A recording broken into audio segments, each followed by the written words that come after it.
Welcome to the Ultimate Art Vlog.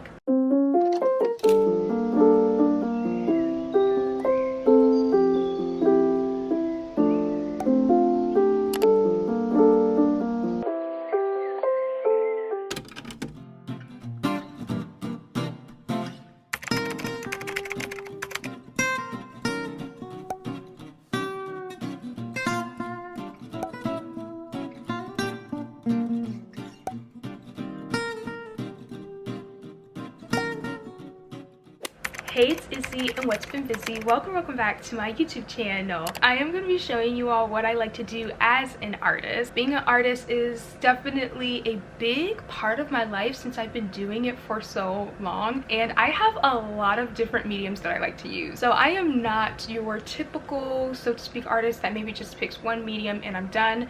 No, I like to paint, I like to draw with graphite, I'm into digital art, and to this day I am still finding new mediums, and I think it's just I like to learn. I really like to dip my hands into different forms of art. I have tried 3D art, I have tried clay. Like, I just love putting my hands to good use, and I noticed that as soon as I have picked up one medium, it is easier to pick up another. You will see me use different supplies and have a different workflow with each medium.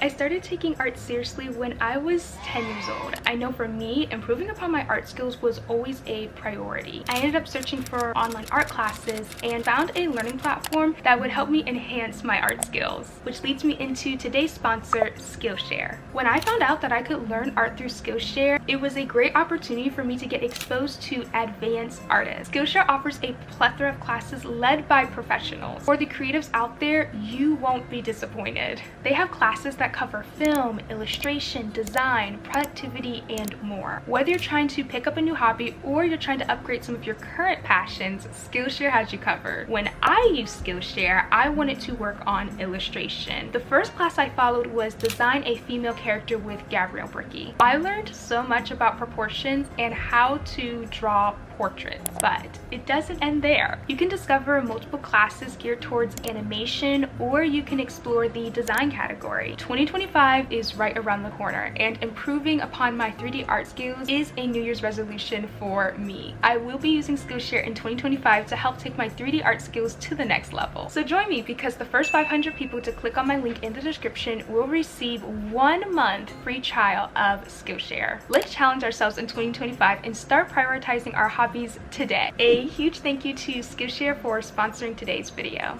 If you are an artist as well, let's grab our sketchbooks and start drawing. Two main things that I'm going to be using right now. I have my sketchbook and my iPad. Literally, Pinterest is my best friend. I use all my references from Pinterest. I do have a ton of boards from my IzzyBizzy Drawings channel. Like, that's the hub of what I use. So if you want to follow me on Pinterest, go ahead, follow me right here. I'm going to look at some reference photos. I think I already know which one I'm gonna pick, because usually it's interesting how I have like 1,000 pins. Like, I think over 1,000 pins. I mostly just pick the ones at the top. I'm gonna try to draw a female and a male. Yes, I hardly draw males. I'm getting better. Okay, can I at least say, can we give me a round of applause for drawing more males this year? I think I've been doing pretty good, because I would actually forget about them, and now we're doing better. We're doing better. So I am gonna try to make like this cute little spread. Also, I've been kind of in the mood to draw some food, which is never the case. Like, I never draw food, never. So we're gonna try to make a very aesthetic, artsy spread.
drawings. Here is the issue.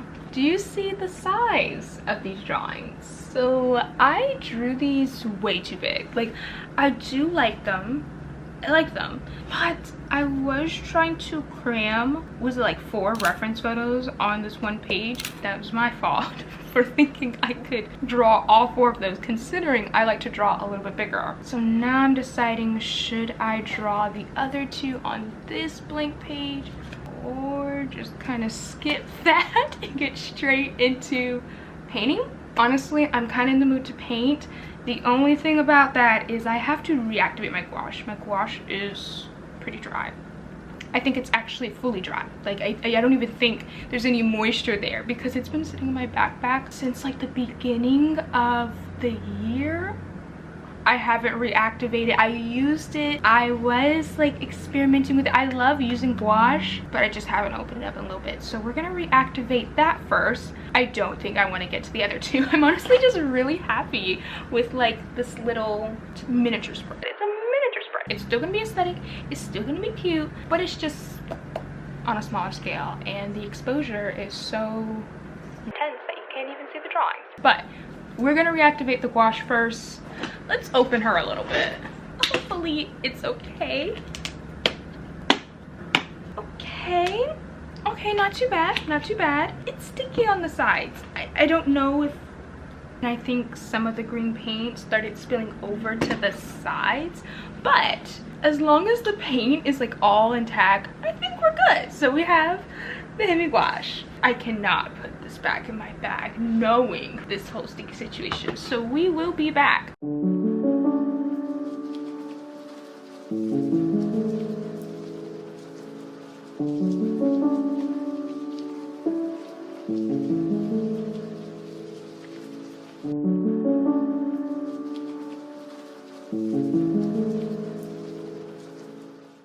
My Hemi gouache set just had a nice bath. Hopefully that's enough. I cleaned up the paint that was basically leaking on the sides. It actually wasn't too much, but it just was really gross. It is currently 3:14 and I still have to revive the paint. The best thing about gouache is you have water to reactivate the paint, so even when it dries, it's always still good to just add some water and then you'll be ready to go. We're gonna see how long this is gonna take. Hopefully not too long. I also have my paint palette so I can kind of like mix it up.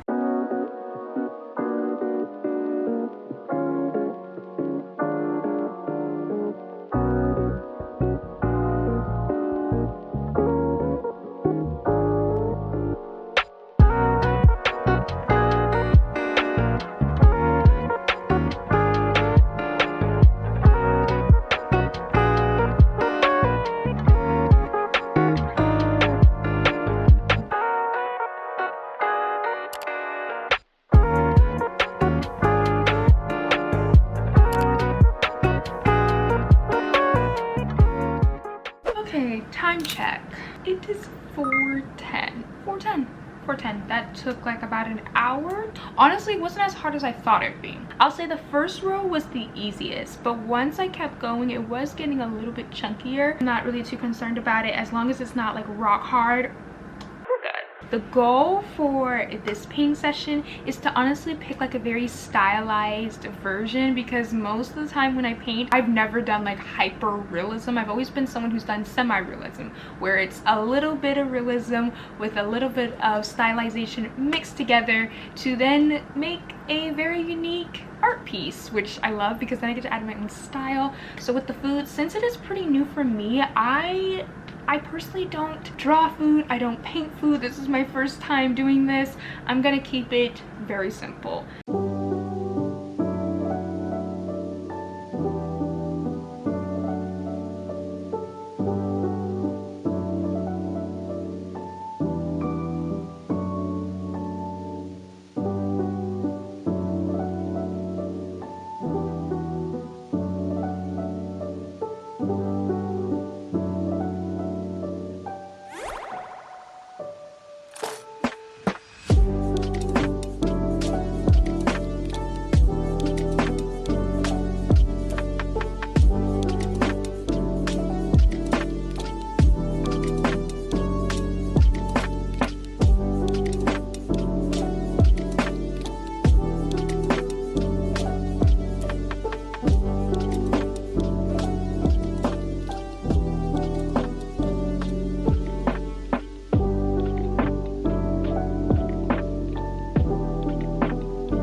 finishing up this little project. I'm almost done. I'm just adding a little shadow at the bottom, but like I said, it doesn't look exactly like the reference photo, but I am still happy with it. I feel like I added my own unique style, which makes it look so cool.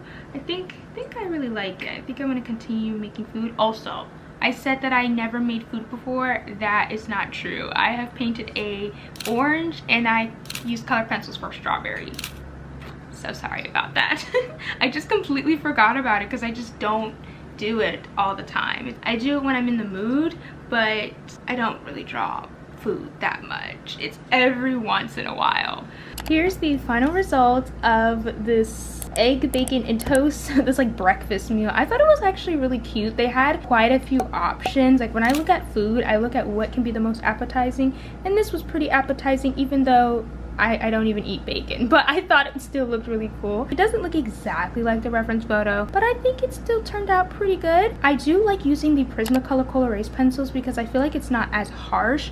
Like even this just gives such a soft look. I'm not against graphite, but when I am painting specifically, the graphite, it just kind of smudges everywhere and I don't feel like it works. For me, it just makes everything pop out more because the paint gets to really show out instead of seeing like graphite poke out. But yeah, I'm going to clean up now. I have quite a bit to clean up. Yeah, I do need to clean up. But once we clean up, we can get straight into blenders.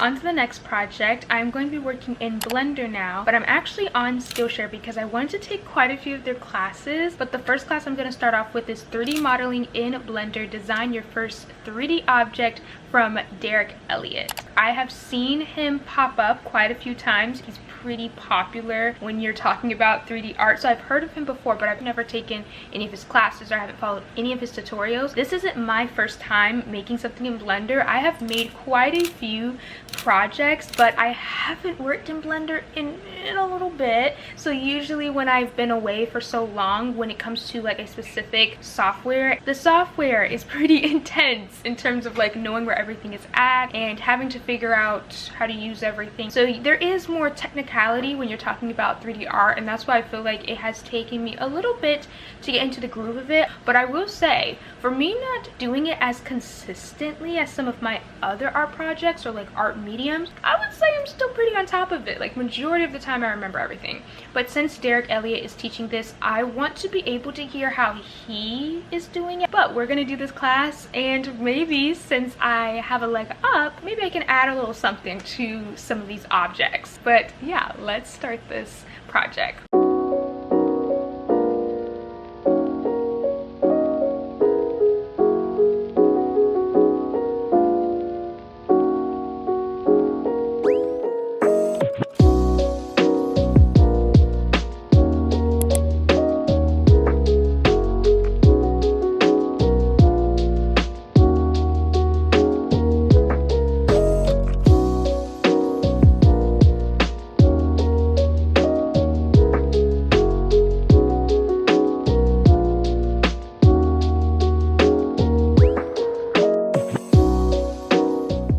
I'm all done with the Blender project and I finished part of the class. I'm gonna keep going, but I finished pretty much like on my own because I was able to kind of put 2 and 2 together, since of course I have been doing Blender for quite some time. And honestly, once I started watching like a couple of those videos, I was like, okay, I'm getting back into the swing of things. But oh my goodness, that class helped me so much because he was giving us a lot of new hotkeys. Like I personally never learned those hotkeys from anyone else, and it did give me a different perspective about Blender because I didn't even know that these functions functions were even in Blender. I had no idea. But this is why I like to start from the beginning, because even though he has other classes that more than likely I will be taking, I just really wanted to make sure that I knew everything. I was able to get into a flow, and I felt like the courses definitely helped with me getting back into doing Blender. So I'll pop up the finished project on the screen, but it's very, very simple, very retro, pastel, and cute. That's what it's honestly giving. But I hope you all enjoyed this art vlog. If you want more art vlogs, please let me know, because I love art so much, and more than likely there will be more art vlogs. Make sure to like, comment, share, and subscribe, and I'll see you guys in my next one. Bye!